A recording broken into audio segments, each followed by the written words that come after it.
Alam ko, hindi ito ang nakatadhana, pero kailangan kong sundan landas na ginuhit sa aking palad. Pinilit kong itago, subalit ito'y inukit na sa bato ng hiyas.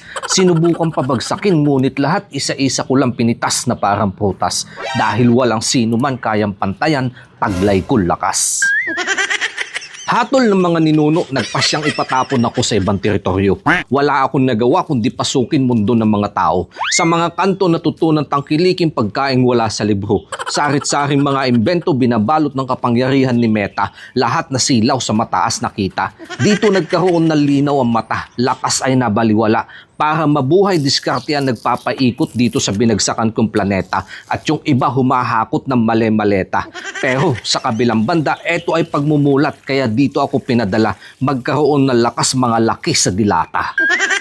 Ginamit kong sangkap galing pa sa bayan ng Konoha. Patulog-tulog si Naruto kaya patago ko itong kinuha. Di namamalayan dahil kaya kong itago lakas ng aura. Saka pinato yung tubig alat galing sa Grand Line na naging asin. Tak-tak-tak teknik kong kagibunchin mula sa betchin.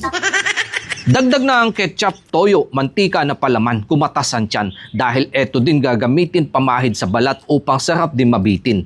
Pinahigpitan ng sinulid na may dasal, mas kumapit dahil mga enerhiya di kailangan sumingaw. Saka pinaikot-ikot hanggang matuyuan. Pero eto ang planeta na patuloy na pinaikot-ikot ng mga mayayaman. Lahat pinagkakitaan, mga nakaupo nag-uumapaw ang yaman, mga ordinaryong taong bayan ang ginagatasan. Dito ako namulat. Lakas na kailangan yung iba di na naglalabas ng pawis dahil kaya nilang sikmuraing lunukin ang naipong buwis. Taguro, eto na ang litsyon ko.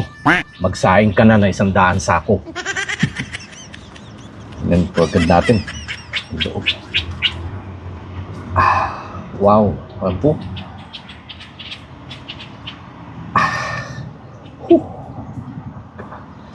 Ang ganda ng pagkakaluto. Hanggang loob.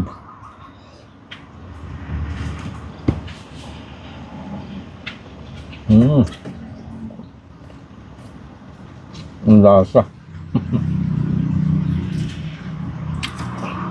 Saka yung nilagay po natin sibuyas, tanglad sa loob. Nakadagdag ng aroma. Tayo mas makapal. Ayun, no? Wala pong kadugo-dugo.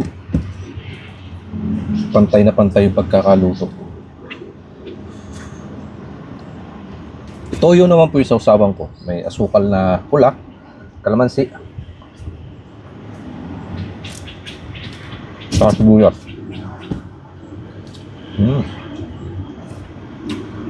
May saging, sukang saging din po yan. Grabe. Kapag ganito nga naman ang ulam, balik 100% ang lakas.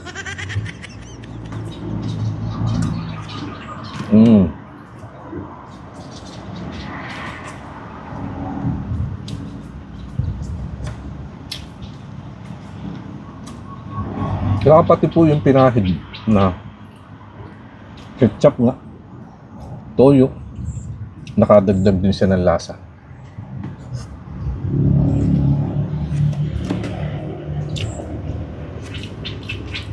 Medyo matrabaho siya kumpara doon sa regular na iihaw na ipapatong mo lang sa ulit. Pero ang kagandahan naman po nito, tignan nyo yung balat sa loob. Wala po siyang kakatas-katas na kung saan doon nga nanggagaling yung lansa.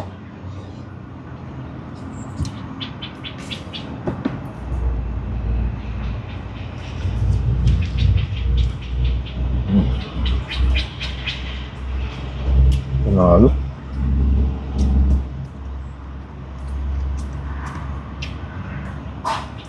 Yung favorite ko, mga ulo.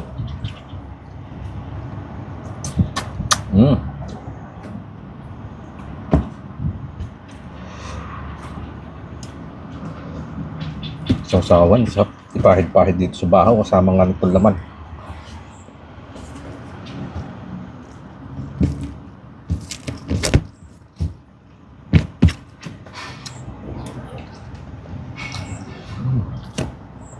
Kaya, kung gusto mo din ng kakaibang ulam, subukan mo din itong aking litsong pangkalawakan. Tsak!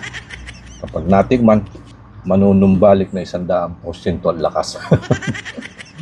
Dan po muna kayo mga kanang. Kain po tayo.